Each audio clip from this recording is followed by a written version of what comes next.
Hey everyone, it's Chris here, and today I'm going to reveal all of the hikes I'll be doing for 2020.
Alright, so I am massively excited about this year. It's 2020 and I've got some awesome hikes planned throughout the year. So I'm going to take you guys through each of the main ones that I've planned out for 2020. Alright, so the first hike that I've got planned is to head back up to the Alpine National Park in northeast Victoria, and I'm planning to do a walk up Victoria's tallest mountain, Mount Bowgong. So this mountain is just under 2,000 meters elevation, and the circuit is about a 20-kilometer circuit, and that's starting from the Mountain Creek car park, and it's basically can be done as either a day hike or potentially can be done as an overnight hike as well. I haven't really decided which of the two I'll do. There is a hut called Cleve Cole Hut that you can stay at up the mountain as well, so I'm considering turning that into a weekend and doing it as an overnight. Otherwise I'll do the full 20 kilometers over the single day. So that's a mountain that I've never actually been up before, so really looking forward to that. The plan is to do that one in March. At this stage it's going to depend on what the situation's like with fire activity up there. Victoria and indeed a lot of Australia's had some massive bushfires this year that are still burning, so I'm just going to have to monitor that situation. Hopefully by that stage the fires will be either out altogether or under control and that area is accessible. So that's the first one planned for early in March. Then at the end of March I'm very excited to say that I'm going back down to Tasmania, and I'm going back down to the south end of the overland track and going to be walking into the Pine Valley area and exploring from there as a base a few of the side trips that are there, including the Acropolis and the Labyrinth. I heard just great things about that when I was down on the overland track last year from others that had done it as part of their walk, and I really had been thinking about going back down there.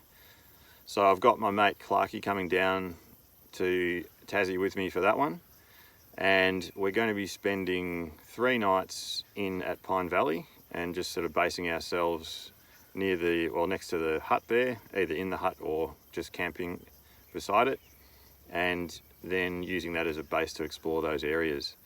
And then on the way out we're going to be heading up to a lake called Lake Petrarch, which apparently is not all that sort of visited by a lot of people that are down on the track. So we're going to camp the last night there just before we head back down to the southern end of the overland track. And yeah, looking forward to that one. I've been wanting to get back down to Tasmania ever since doing the overland track last year, and this is part of the area that I really wanted to go back and explore, so can't wait for that one. It's going to be great.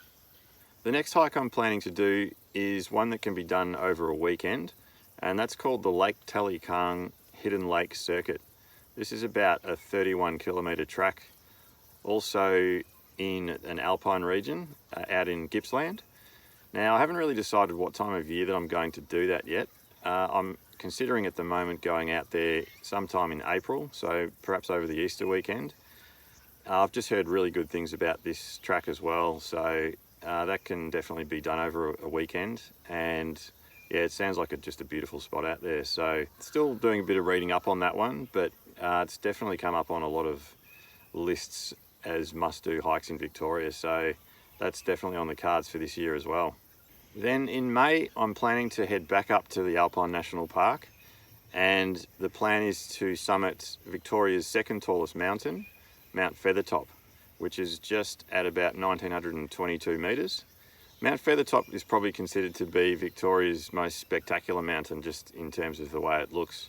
A lot of the mountains in Victoria are more like sort of rounded hills at the top. Mount Feathertop, on the other hand, is really dramatic. It's got really steep sides and really stands out in the landscape. So I haven't been up there before, but it's meant to be just a beautiful walk to get up there, and just amazing views all the way. So there's a couple of ways you can actually do this walk. There's two ways to approach it.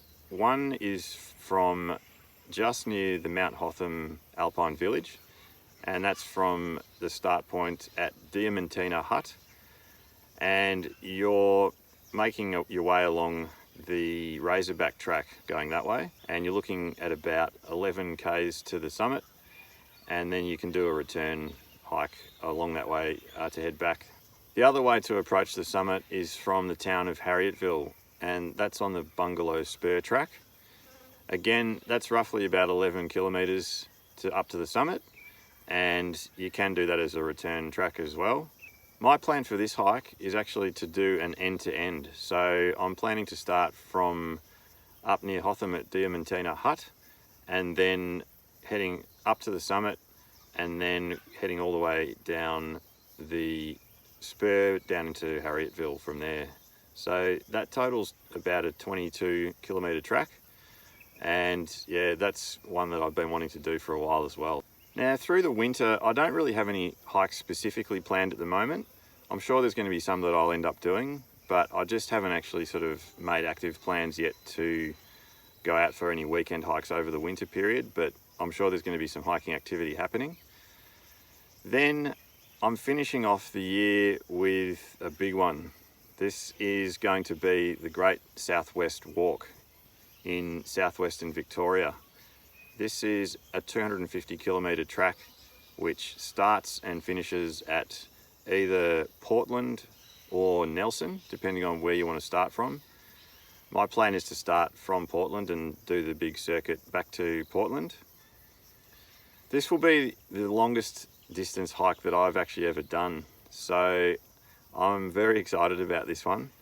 It's going to be done over probably about 12 days, but it could be a bit shorter than that depending on how I go with my distances each day. So I've got a bit of planning to do for that one. To be honest, I didn't even really know about this track until I was just having a look around at some YouTube videos, and I came across the channel for Beck Treks Australia, and Beck had actually been doing this track over winter last year, and she's in the process of posting up her videos at the moment. So I just got sort of aware of the track through her channel, so she actually got me really interested in doing that. So thanks, Beck.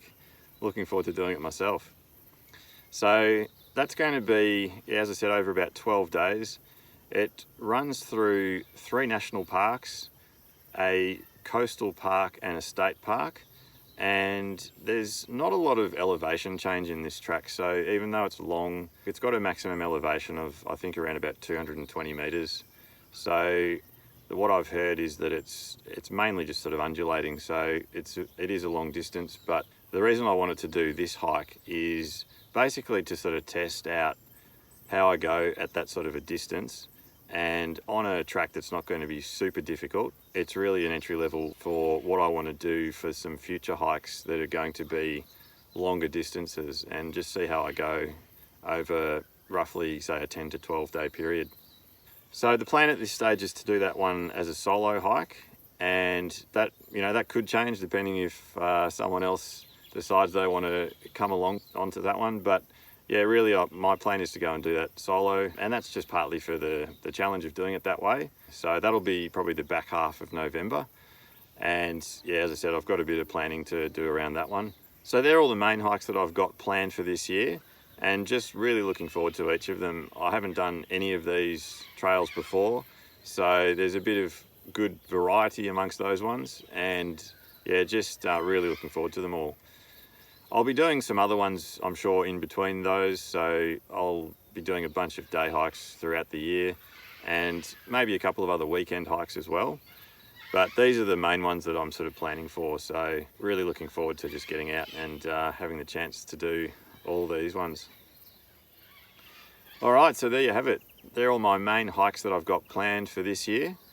I'll be documenting all of those, so you'll get to see videos posted up as I complete those hikes, and look forward to bringing you details from each of those tracks, as well as some of the ones where I'm doing planning for those as well. So I'll be putting up some videos about things like, you know, my gear preparation and so on. So anyway, that's all the plans for my hikes this year. If you haven't subscribed to my channel yet and you are interested in following along during the year, hit the subscribe button and also hit the little bell symbol so you get notified of any new videos that are coming out. And I look forward to seeing you guys out on the trail next time.